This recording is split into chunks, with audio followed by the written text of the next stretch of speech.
Welcome to our YouTube channel. मेरा नाम है शकील अहमद। तो जैसा कि हम लोगों ने पिछला वीडियो में थर्मल फिनोमिना को शुरू किया था और वहाँ पर हम लोगों ने लीनियर एक्सपेंशन को पूरा पढ़ लिया था। आज हम लोग सरफेस एक्सपेंशन के बारे में बात करेंगे। तो चलिए शुरू करते हैं।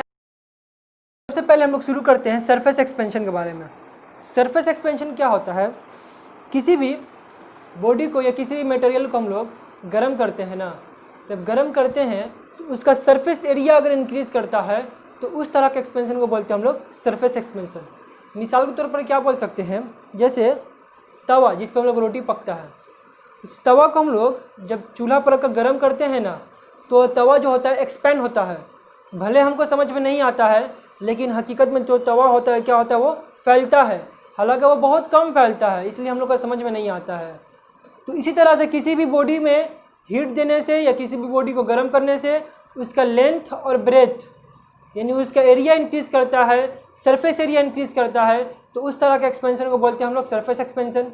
जब सरफेस एक्सपेंशन होगा तो वहाँ पर कोफिशिएंट ऑफ सरफेस एक्सपेंशन का भी बात आएगा, जिसे हम लोग डिनोट करते हैं बीटा से। पिछला वीडियो में हम लोगों ने जब लीनियर एक्सपेंशन के बारे में पढ़ा था, वहाँ पर हम लोगों ने कोफिशिएंट ऑफ लीनियर एक्सपेंशन का फॉर्मूला ड्राइव किया था, फिर उसका डेफिनेशन किया था। आज हम लोग सबसे पहले कोफिशिएंट ऑफ सरफेस एक्सपेंशन का डेफिनेशन करेंगे, फिर बाद में इसका फॉर्मूला जो होता है ये किस तरह से आया है इसको ड्राइव करके निकालेंगे। आइए शुरू करते हैं।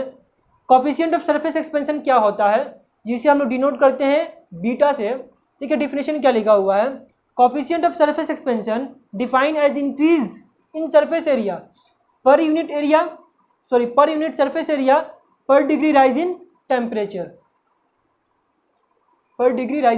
हाँ, डेफिनेशन देखिए क्या बोल रहा है किसी भी बॉडी में अगर हम लोग 1 डिग्री टेम्परेचर इंक्रीज करते हैं ना, तो उसके यूनिट एरिया में जो एक्सपेंशन होता है उसी को बोलते हैं कोफिशिएंट ऑफ सरफेस एक्सपेंशन। मान लेते हैं हमारे पास कोई बॉडी है जिसका पूरा सरफेस एरिया कितना है, 6 स्क्वायर यूनिट। कितना है, 6 स्क्वायर यूनिट। इसे हम लोग 1 स्क्वायर यूनिट में बांट देते हैं, तो ये हो गया 1 1 1 1 1 1। टोटल मिलाकर कितना हो गया, 6 स्क्वायर यूनिट। मानते हैं ये 40 डिग्री टेम्परेचर पर इसका जो एरिया है कितना है, 6 स्क्वायर यूनिट है।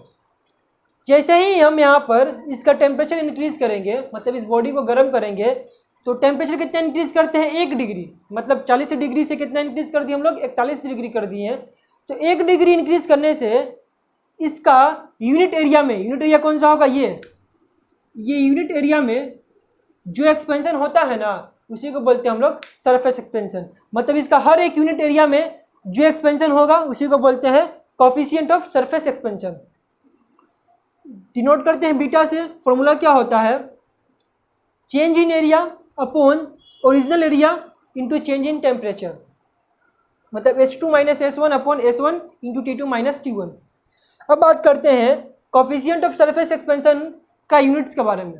तो सीजीएस सिस्टम में इसका यूनिट क्या होता है, देखिए एरिया को जो हम लोग का चेंज होगा, मतलब चेंज होने के बाद जो एरिया आएगा, ये जितना एरिया हम लोग का इंक्रीज होगा वो किस में होता है, हम लोग का सेंटीमीटर स्क्वायर में होगा सीजीएस में।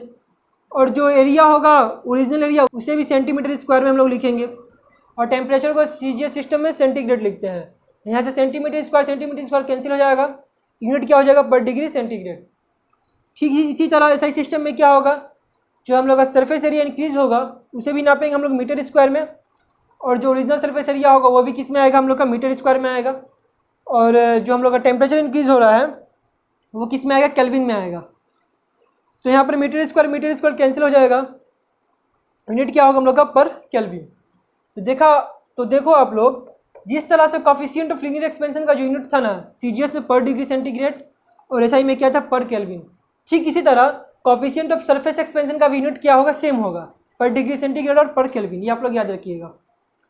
अब क्या होता है, जो बीटा होता है कोफिशिएंट ऑफ सरफेस एक्सपेंशन, इसका जो वैल्यू होता है 2 चीज़ों पर डिपेंड करता है। एक होता है नेचर ऑफ द मीडियम पर, नेचर ऑफ द मटेरियल होगा, माफ कीजिएगा मीडियम लिखा हुआ है,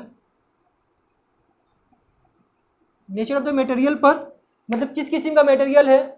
मतलब लोहा है तो उसके लिए बीटा का वैल्यू अलग होगा, स्टील है या फिर कोई भी अलग अदर मटेरियल है, उन सब का जो वैल्यू होगा बीटा का क्या होगा, डिफरेंट होगा। दूसरा क्या होता है, बीटा का वैल्यू डिपेंड किस पे करता है, स्केल पे। किसका स्केल पर? टेम्परेचर ऑफ द स्केल पर। मतलब अलग अलग टेम्परेचर के स्केल पर नापेंगे तो बीटा का वैल्यू क्या होगा? डिफरेंट आएगा। जैसे सेंटीग्रेड पे और केल्विन पे नापेंगे तो वैल्यू सेम आएगा, लेकिन अगर फ़ारेनहाइट पे नापेंगे तो बीटा का वैल्यू क्या होगा? अलग आएगा। तो जिस तरह से कोफिशिएंट ऑफ लीनियर एक्सपेंशन जिन दो चीज़ों पर डिपेंड कर रहा था, नेचर ऑफ द मटेरियल और स्केल ऑफ द टेम्परेचर पर, ठीक कोफिशिएंट ऑफ सरफेस एक्सपेंशन भी उन्हीं दो चीज़ों पर डिपेंड करेगा, नेचर ऑफ द मटेरियल और surface scale of the temperature पर। ये आप लोग याद रखिएगा। अब हम लोग कोफिशिएंट ऑफ सरफेस एक्सपेंशन का जो हम लोग का फॉर्मूला होता है उसका फॉर्मूला ड्राइव करते हैं। तो आइए देखते हैं। मान लेते हैं हमारे पास कोई बॉडी है जिसका सरफेस एरिया है S1। कब? जब इसका टेम्परेचर T1 है तब। जैसे ही इसका टेम्परेचर हम लोग इंक्रीज़ करते हैं और इंक्रीज़ करके T2 करते हैं तो क्या देखते हैं, इसका सरफेस एरिया जो होता है वो भी क्या होता है? एक्सपेंड होता है। सरफेस एरिया भी क्या होता है? इंक्रीज़ होता है। तो यहाँ पर जो सरफेस एरिया इंक्रीज़ होता है S1 से कितना हो जाता है? S2।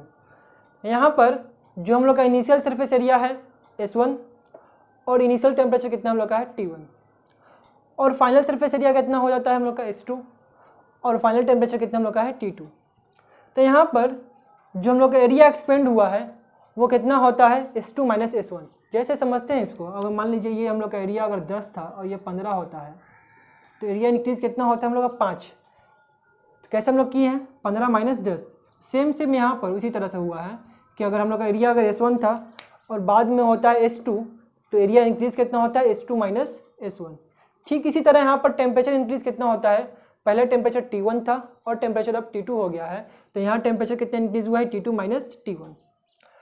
अब हम लोग जानते हैं किसी भी बॉडी में हम लोग जितना ज़्यादा टेम्परेचर इंक्रीज करेंगे तो यहाँ पर जितना टेम्परेचर इंक्रीज होगा उतना ही उसका सरफेस एरिया क्या होगा? एक्सपेंड होगा। दोनों आपस में क्या होता है? डायरेक्टली प्रोपोर्शनल होता है।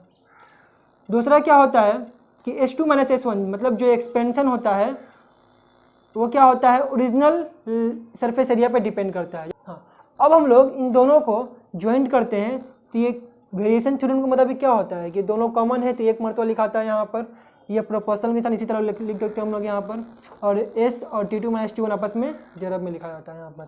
अब यहाँ पर ये प्रोपोर्शनल निशान हटाते हैं हम लोग यहाँ पर, तो हटाने के लिए क्या होता है? एक बराबर लगाते हैं और साथ में एक कांस्टेंट लगाते हैं। अक्सर वो कांस्टेंट K होता है, बट यहाँ पर जो कांस्टेंट इस्तेमाल होता है उसे क्या बोलते हैं हम लोग? बीटा कहते हैं।